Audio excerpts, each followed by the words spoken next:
बिस्मिल्लाहिर्रहमानिर्रहीम। अस्सलाम वालेकुम व्यूअर्स, उम्मीद है कि आप सब खैरियत से होंगे। मैं आपके लिए हाजिर रही हूँ एक न्यू और लेटेस्ट वीडियो के साथ, जिसमें मैं आपके साथ शेयर करूँगी 2 पीस सूटिंग की कंप्लीट शर्ट और ट्राउज़र की कटिंग। तो स्टार्ट करते हैं अपनी वीडियो को। तो यहाँ पे आप देख सकते हैं मेरे पास 2 पीस सूटिंग है जिसकी कोई कटिंग नहीं हुई हुई, और मैं आपके सामने इसका ट्राउज़र और शर्ट का कपड़ा जो है वो अलग-अलग करूँगी, ताकि आपको पता चल सके कि अगर 2 पीस सूटिंग इकट्ठी आ जाए, मीन्स के उसमें से ही एक ही सूट हो जिसमें से हमने शलवार भी निकालनी है, कमीज़ भी निकालनी है और बाजू भी निकालने हैं, तो उसको आप किस तरह से अलग-अलग कट कर सकते हैं। तो यहाँ पे सबसे पहले हम जो शर्ट है उसके लिए फैब्रिक निकालेंगे। तो शर्ट की पहले हम चौड़ाई करेंगे। तो चौड़ाई हमारे पास टोटल जो हमने तैयार करनी है वो तकरीबन हमने 22.5 इंच करनी है, और साइड से जो हम एक्स्ट्रा फैब्रिक रखेंगे वो तकरीबन 3 इंच रखेंगे। उस हिसाब से 26 इंच पे हम शर्ट की चौड़ाई का निशान लगाएंगे और हल्का सा कट कर लेंगे। फिर उसके बाद फिर हम इसी फैब्रिक में से हम जो शर्ट की लंबाई है वो निकालेंगे। तो यहाँ पे आप अपने हिसाब से लंबाई और चौड़ाई रखेंगे, और मैंने जो शर्ट की टोटल लंबाई रखनी है वो तकरीबन 42 इंच रखनी है। 40 इंच तैयार करनी है शर्ट, और 2 इंच हम फालतू रखेंगे, तो उस हिसाब से 40 इंच बनता है। फिर हमने यहाँ पे आप देख सकते हैं कि डबल करके फैब्रिक को रखा है। फिर इसी को हमने फोल्ड कर लेना है, लंबाई की तरफ से ही हमने इसे फोल्ड कर लेना है। इस तरह से एक तरफ से जहाँ से हमने निशान लगाया वहीं से पकड़ के इस तरह से फोल्ड करेंगे, और फोल्ड करके और इस तरह से रख लेंगे। तो ये हमारी फ्रंट और बैक दोनों होंगे। और जब हमने लंबाई ली है, लंबाई जब हम मेजरमेंट की है, तो हमने फैब्रिक को फोल्ड करके रखा है, और फोल्ड करने के बाद ही फिर हमने इसकी लंबाई ली है, और फिर देन दोबारा से हमने फोल्ड किया है, जिससे हमारे पास जो शर्ट की फ्रंट और बैक है वो हमने कटिंग की है। तो यहाँ पे हमारे पास जो शर्ट की लंबाई है वो हो चुकी है, मीन्स के फ्रंट और बैक हमने निकाली हैं। उसके बाद फिर जो हमने चौड़ाई करने के लिए जो इसकी कटिंग की थी उसकी कटिंग करेंगे। तो जो हमने चौड़ाई की तरफ से इस तरह से कट लगाया था शर्ट के लिए, उसे आप इस तरह से खींच के भी इस तरह उतार सकते हैं फैब्रिक को एक साइड से, और कैंची की मदद से भी आप इसे अलग कर सकते हैं। तो इस तरह से हमने शर्ट की फ्रंट और बैक को अलग-अलग कर लिया है। नीचे की तरफ हमने बैक रखी है और ऊपर की तरफ हमने फ्रंट साइड रखी है, और दोनों को फोल्ड करके इस तरह से रखा है। तन उसके बाद फिर हमने इसकी मार्किंग करनी है। तो सबसे पहले हम तीरे को मेजरमेंट करेंगे। तीरा जितना आप अपने हिसाब से रखना चाहे रख सकते हैं। तो यहाँ पे हमने जो तीरा रखना है वो 8 इंच रखना है, तो 8 इंच पे हम मार्क करेंगे। फिर उसके बाद हम आर्म होल का निशान लगाएंगे। तो आर्म होल भी हमने 8 इंच ही रखना है।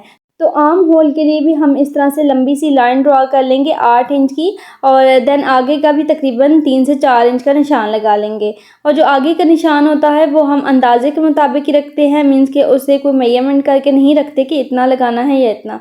वो चेस्ट के मुताबिक होता है, जितना कि आपकी चेस्ट आप मेजरमेंट करके उसका निशान लगाते हैं उतना ही आप आर्म होल की आगे की मतलब कि जो उसकी चौड़ाई होती है वहाँ का निशान लगाते हैं।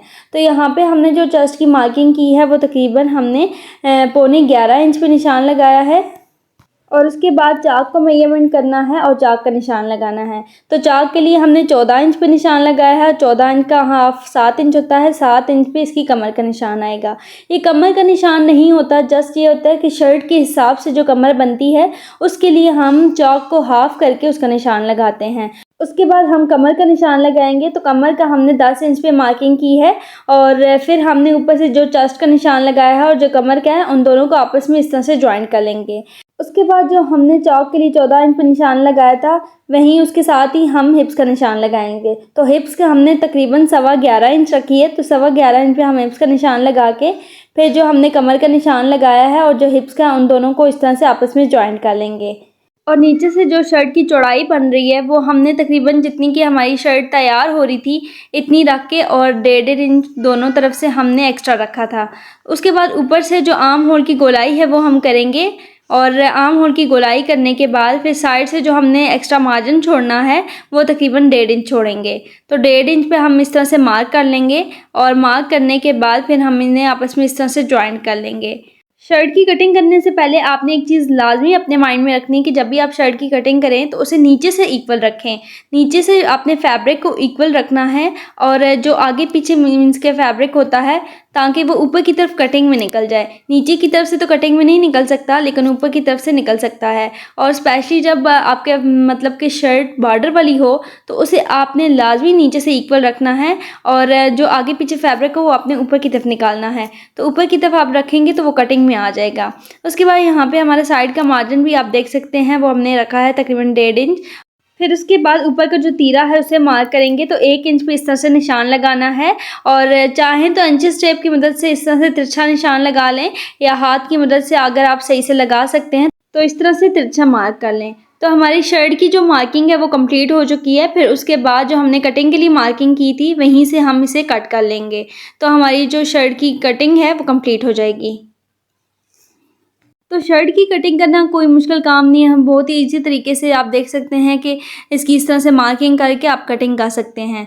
तो हमारी जो शर्ट की कटिंग है वो हो चुकी है। उसके बाद जो शर्ट की फिटिंग के लिए हमने कटिंग करनी है वो करेंगे। तो यहाँ पे आपने जो फ्रंट साइड के आर्म होल है उसे आपने इस तरह से उठाना है और उठा के इसके किनारे से आपने इस तरह से कट करना है और 1/2 इंच आपने यहाँ पे डीप कट करना है आर्म होल को। और देन उसके बाद जो ऊपर से इसका तीरा है उसे भी 1/2 इंच ज़्यादा कट करना है ताकि जो आपका नेक है वो पीछे की तरफ ना जाए। इससे ये होता है कि आपका नेक एक जगह फिक्स रहता है। तो यहाँ पे हमारी शर्ट की फिटिंग की भी कटिंग हो चुकी है और जो इसकी फ्रंट साइड है उसे आप सेंटर से इस तरह से उठा के हल्का सा कट लगा लेंगे। कट लगाने से ये होगा कि आपको पता होगा कि ये शर्ट की फ्रंट साइड है और ये बैक साइड है।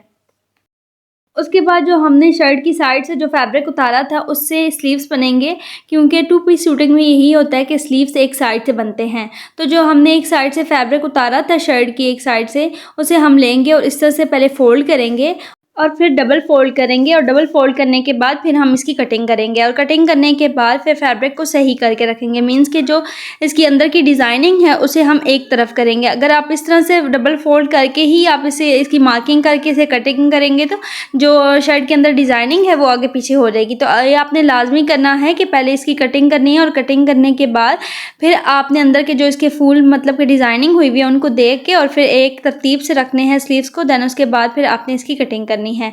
तो ऊपर से हमने तकरीबन 3 इंच पे निशान लगाया है। जो ऊपर से जो इसके शोल्डर है वहाँ से 3 इंच पे निशान लगाया है। 3 इंच पे निशान लगाने के बाद थोड़ा सा आपने सीधा लेके जाना है और देन फिर आपने इसका एस स्टाइल में इस तरह से मार्क कर लेना है। आगे से थोड़ा सा एस बना लेना है। उसके बाद जो हमने मार्किंग की है वहीं से आपने स्लीव्स को कट कर लेना है। तो यहाँ पे जो शर्ट के स्लीव्स बन रहे हैं वो 4 पीसेस में बन रहे हैं। तो इस तरह से ऊपर से कटिंग करने के बाद फिर हम स्लीव्स की फिटिंग की कटिंग करेंगे। तो आपने ऊपर से एक पल्ले को उठाना है स्लीव्स के, इस तरह से एक को उठा के और सेंटर से दोनों को लेके और आपने यहाँ पे 1/2 इंच आपने एक्स्ट्रा कट करना है। इससे ये है कि आपकी स्लीव्स की और शर्ट की जो फिटिंग है फ्रंट साइड की वो अच्छे से आएगी। तो इस तरह से कटिंग करने के बाद हम नीचे से इसकी कोई कटिंग नहीं करेंगे। आप चाहें तो अपनी मर्ज़ी से कोई डिज़ाइन अम्ब्रेला शेप या बेल शेप दे सकते हैं। यहाँ पे हमने जो स्लीव्स रखने हैं वो सीधे सीधे रखने हैं, इस वजह से हम नीचे से इसके बॉटम की कटिंग नहीं करेंगे। उसके बाद जो बचा हुआ फैब्रिक है उसे हम लेंथ में पहले फोल्ड करेंगे, देन डबल फोल्ड करेंगे और डबल फोल्ड करने के बाद फिर हम इसकी लंबाई लेंगे। और हमने जो ट्राउज़र की लंबाई रखी है वो तकरीबन 42 इंच रखी है और 38 इंच हमने 38 इंच तैयार करना है और 2 इंच ऊपर से नेफे का फालतू रखा है और 2 इंच पांचे के लिए। तो इस तरह से हमने 42 इंच टोटल हमने लंबाई रखी है और जो चौड़ाई है वो तकरीबन 18.5 इंच है। उसके बाद ऊपर से 2 इंच नेफे का निशान इस तरह से लगाएंगे, लंबी सी लाइन ड्रॉ करेंगे। दैन उसके बाद नीचे से जो इसका पांचा है उसके लिए भी हम तकरीबन 2 इंच का नीचे से निशान लगाएंगे। तो 2 इंच की नीचे से हमने लंबी सी लाइन ड्रॉ की है और 2 इंच ऊपर से नेफे के लिए ड्रॉ की है। उसके बाद हम क्रॉच एरिया की मार्किंग करेंगे, जो इसका आसन है वहाँ की। तो हमने तकरीबन आसन यहाँ पे जो रखना है वो 14 इंच रखना है। 14 इंच पे मार्किंग करेंगे और जो इसकी क्रॉच एरिया की चौड़ाई रखनी है वो तकरीबन 1.5 इंच रखनी है। तो 1.5 इंच की चौड़ाई रख के और लंबी सी लाइन ड्रॉ कर लेनी है। देन उसके बाद जहाँ से इसका कॉर्नर है वहाँ से आपने थोड़ा सा इसे कर्व कर लेना है। उसके बाद हम नीचे से मार्किंग करेंगे। तो नीचे से हम तकरीबन जितना कि हमें तैयार पांचा चाहिए इतना हम पहले मार्क करेंगे। तो 7.5 इंच पे हम मार्क करेंगे। 7.5 इंच हम पांचे को तैयार करेंगे और साइड से हम थोड़ा सा मार्जिन छोड़ेंगे कटिंग के लिए। तो तकरीबन 2 इंच हम साइड से एक्स्ट्रा मार्जिन छोड़ेंगे कटिंग के लिए और मार्क करेंगे। उसके बाद जो हमने 7.5 इंच पे मार्किंग की है वहाँ पे इंचेस टेप को रखेंगे और ऊपर जो क्रॉच एरिया एंड हो रहा है वहाँ तक हम इस तरह से तिरछा लेके आएंगे इंचेस टेप को और तिरछा ला के पहले इस तरह से लंबी सी लाइन ड्रॉ करेंगे और फिर हमने जो तकरीबन 2 इंच का मार्जिन छोड़ के जो हमने मार्किंग की है वहाँ से इस तरह से तिरछी लाइन ड्रॉ करेंगे और फिर उसके बाद हम इसकी कटिंग कर लेंगे। तो ये थी बहुत सिंपल सी और सादा सी खड़ी शलवार की कटिंग और जो बहुत ही आसान तरीके से हो जाती है।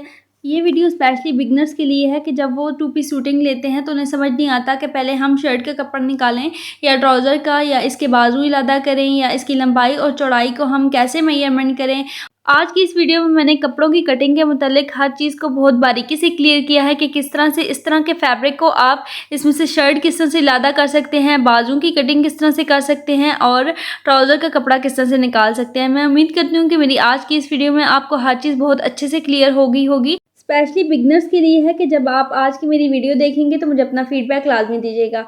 मैं उम्मीद करती हूँ कि मेरी आज की वीडियो आपको अच्छी लगी होगी। Thank you for all viewers and अल्लाह हाफिज़।